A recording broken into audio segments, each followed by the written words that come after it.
For Jesus himself had testified that a prophet has no honor in his own country, puzzles interpreters throughout church history. Even the earliest interpreters of John's gospel were puzzled by this statement.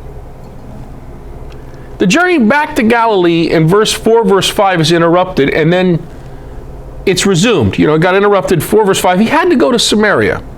So you have the whole Samaritan woman situation. Then he finally gets to Galilee, back here. So we've picked up the thread, from there. After John gives us this very important information and this very important exchange with the Samaritan woman. Look at this, Mark chapter 6, verse 4. Jesus said to them, "A prophet is not without honor, except in his own native place, and among his own kin, and in his own house."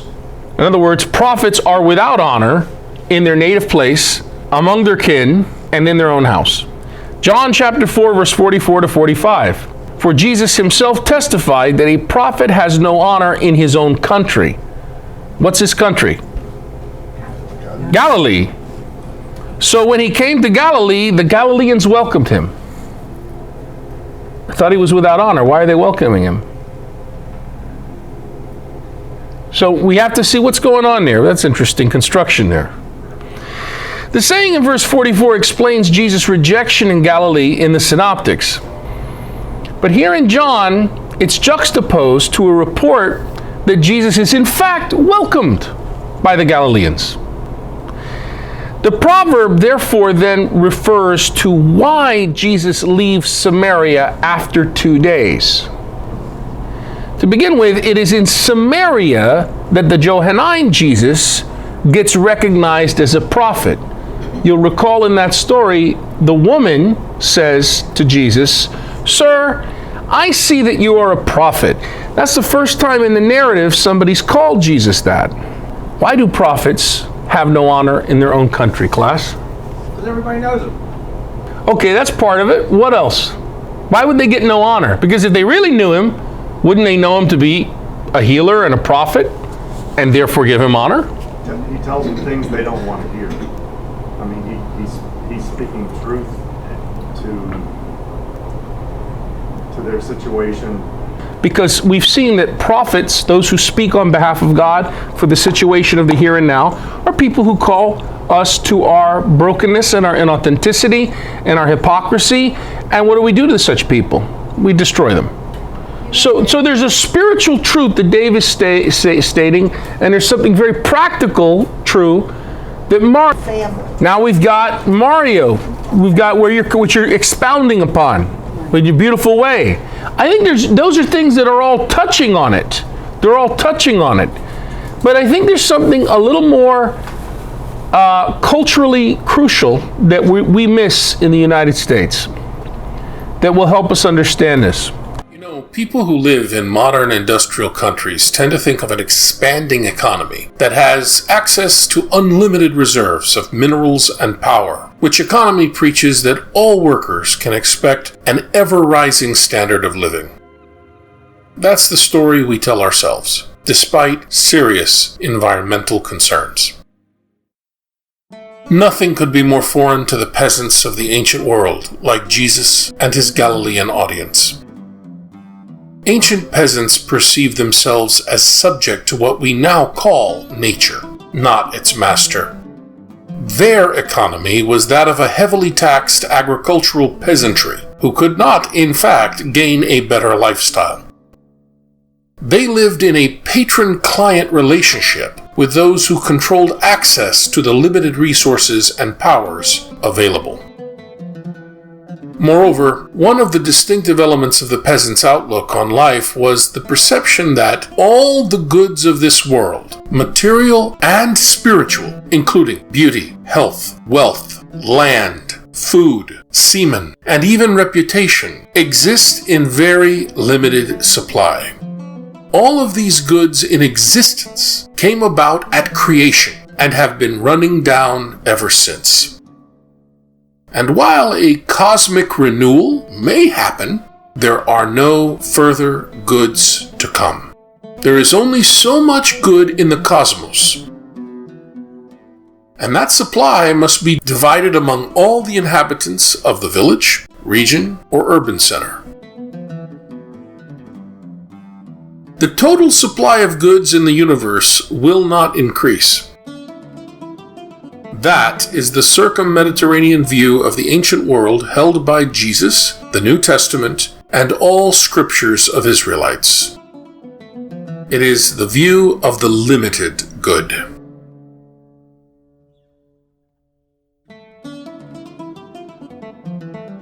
Limited good, then, is a social construct, meaning it is a product of human imagination and reasoning, which views the world as a zero-sum game. Anthropologist George Foster articulated this perspective, and he succinctly defined limited good as follows. By image of limited good, I mean that broad areas of peasant behavior are patterned in such a fashion as to suggest that peasants view their social, economic, and natural universes, their total environment, as one in which all of the desired things in life, such as land, wealth, health, friendship and love, manliness and honor, respect and status, power and influence, security and safety, exist in finite quantity and are always in short supply, as far as the peasant is concerned. Not only do these and all other good things exist in finite and limited quantities, but in addition, there is no way directly within peasant power to increase the available quantities.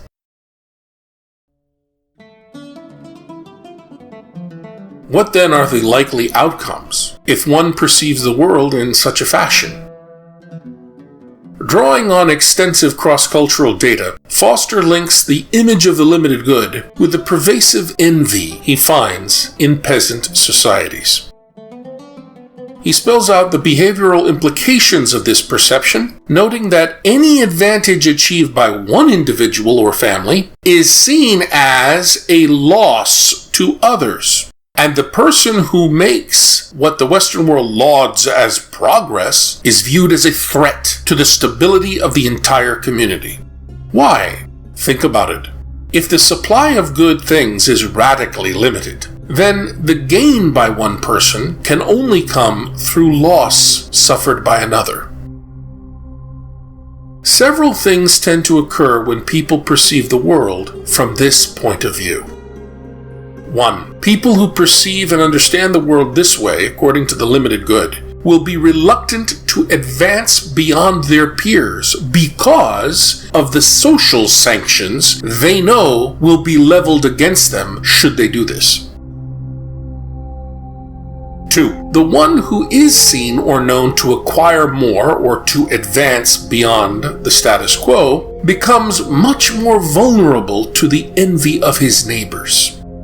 Therefore, any increase of goods that are perceived to exist only in a limited supply means that someone in the village or neighborhood must be losing out, because everyone in this social world understands that no one can gain anything without someone else losing the thing gained.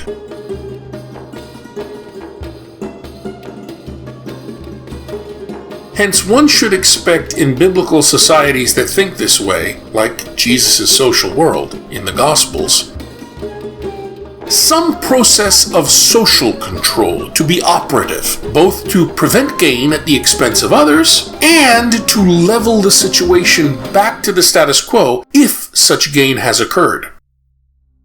What does this look like in the ancient world, specifically the world of the Bible and Jesus? It is perfectly obvious why the disciples of John the Baptist are so distressed to learn of Jesus' success and his growing fame. It's because they rightly perceive that they and their master are losing as a result. See? The author of the fourth gospel takes it for granted that if Jesus gains honor, then John the Baptist must lose it. The response of the Baptist acknowledges that their analysis of the situation is correct in this culture, but he himself does not react in envy the way others did in the incident just described. Instead, the Baptist accepts the fact that Jesus' gain is his loss and says, he must increase, but I must decrease. Since John the Baptist is only the friend of the bridegroom, it is his role to see to the honor and happiness of Jesus.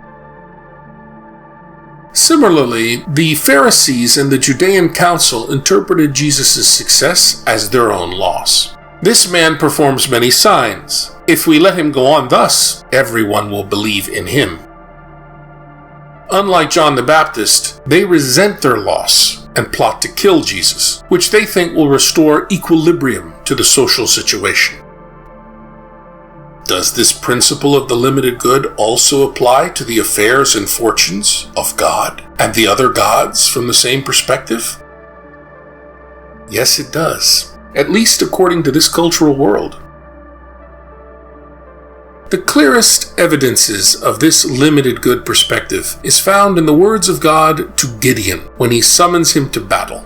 The Israelite patron god will allow Gideon but a few hundred soldiers to fight and defeat the enemy because if a greater army was used, it would claim victory by virtue of its own strength and size and not because of the power of God. Judges 7 verse 2. The Lord said to Gideon, "The people with you are too many for me to give the Midianites into their hand, lest Israel vaunt themselves against me, saying, 'My own hand has delivered me.'"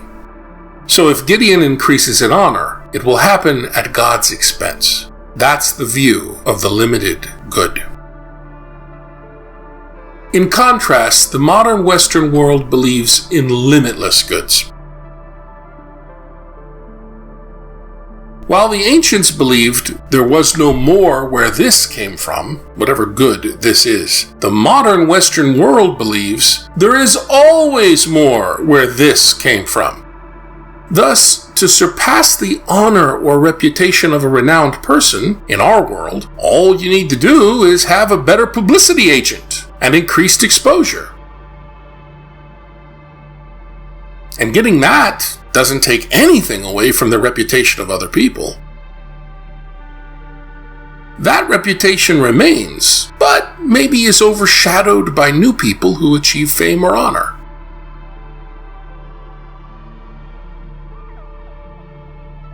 Folks, our Western view of limitless goods was incomprehensible to Jesus and his enemies. The reason why a prophet has no honor in his own country has to do with the general perception of limited good in ancient Mediterranean society. When all goods are seen to be limited, both material and spiritual, all goods like land, for instance, there is no way for upward mobility, there is no way to get ahead except at the expense of another person or group. So, when a prophet arises in a community in first century Israel, group members perceive that one of their own is rising above all others in their group. Does that make sense? The prophet clearly gets ahead of others in the group and thus is seen as depriving others in the group, in a zero-sum game, of whatever it is that makes the prophet prominent. So does that mean that their honor is reduced? That's right. Because honor is limited. Yeah. And therefore, they have to have a social corrective for that. How's he doing this? Oh, he's doing this because of Beelzebub, prince of demons. So the result, Dave, is a social imbalance, and that has to be rectified. It is because the prophet creates such community imbalance that he is without honor in his own close society, in his own in-group. Hence the saying that a prophet is not without honor except in his own country and among his own kin and in his own house.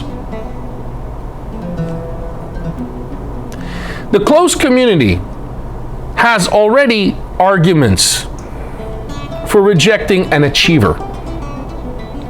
Matthew chapter 11, verse 19, Jesus said, "The Son of Man came eating and drinking, and they said, 'Look, he is a glutton and a drunkard, a friend of tax collectors and sinners.' But wisdom is vindicated by her works." Luke chapter 7, verse 34, Jesus said, "The Son of Man came eating and drinking, and you said, 'Look, he is a drunkard and a glutton.'" A glutton and a drunkard, a friend of tax collectors and sinners. That's their corrective for him. Well, look at him. He's not really a prophet. He's a glutton and a drunkard and hangs around the wrong people. They sound like they were miserable in their time. As miserable as the kid there and the ice cream situation in the zero-sum game.